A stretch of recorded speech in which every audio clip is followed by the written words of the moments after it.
Chers amis followers, bonsoir. Aujourd'hui, je vous invite une fois de plus à regarder 3 minutes agro. Ne vous fiez pas à mon déguisement, il paraît que ça a la mode coronavirus plan dehors.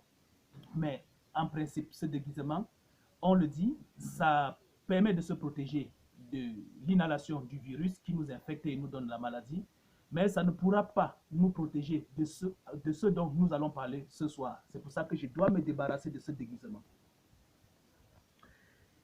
Coronavirus, chers camarades, il peut nous infecter comme il peut nous affecter. Nous infecter, ça veut dire le virus nous touche directement et nous donne la maladie. Il nous affecte, ça veut dire nous sommes les dégâts collatéraux de la maladie parce que à cause des effets que cela pourra produire. Il y a de cela quelques années, depuis 2017 par là, nous avons levé un certain problème, notamment la sécurité alimentaire dans notre pays. Il était question de booster, de pousser les pouvoirs publics à se concentrer ou à initier, d'encourager les producteurs à plus produire pour assurer l'autosuffisance alimentaire au Cameroun et également aller tendre vers la sécurité alimentaire. Malheureusement, ce n'est pas le cas. Comment se fait-il qu'aujourd'hui, nous nous retrouvons encore à importer du riz, du maïs, du poisson, de la farine et autre chose? La farine de blé, le blé, lui par contre, nous ne le produisons pas ici, mais nous pouvons le substituer à d'autres choses, notamment la farine du plantain. Aujourd'hui, nous importons tout ça pour nourrir la population. Le problème qui se pose aujourd'hui et qui est d'actualité, c'est que à cause du coronavirus, les frontières vont être un tout petit peu serrées, ce qui fait que les produits ne partiront pas de certains pays pour atteindre le nôtre. Ce qui va se passer, c'est que la population va avoir des soucis pour se nourrir. Il y aura des inflations, il y aura un problème de sécurité alimentaire et cela pourrait conduire au désordre social. Ce qui est là est que le Cameroun a un très grand bassin hydrologique. Pourquoi ne pas l'exploiter pour faire de la pisciculture?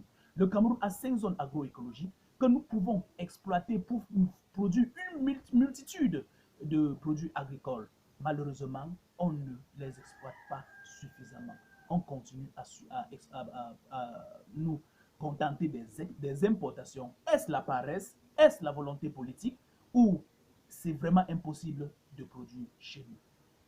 Ce qui se passe maintenant, c'est que nous avons régressé depuis les années 80 à 90. Dans les années 80 à 90, le Cameroun était le grenier de l'Afrique. Mais malheureusement aujourd'hui, malgré les efforts que nous avons fournis, malgré le budget qui ne fait que grimper, malgré la diversité des programmes et projets que nous avons au ministère de l'Agriculture, le Cameroun importe sa nourriture. Il est pourtant facile pour chacun de produire un peu autour de la maison. Regardez, suivez l'exemple chez moi par exemple.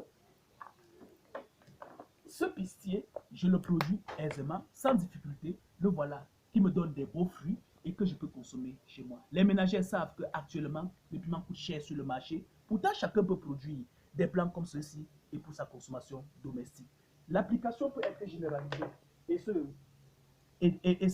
s'élargit à beaucoup d'autres cultures. Mais malheureusement, nous restons encore en arrière parce que nous nous contentons de ce qui vient de l'extérieur. Nous nous contentons d'enrichir les autres. Si rien ne fait, je crois que nous courons droit au mur. Faisons quelque chose, sauvons notre agriculture, protégeons-nous du coronavirus. Ciao.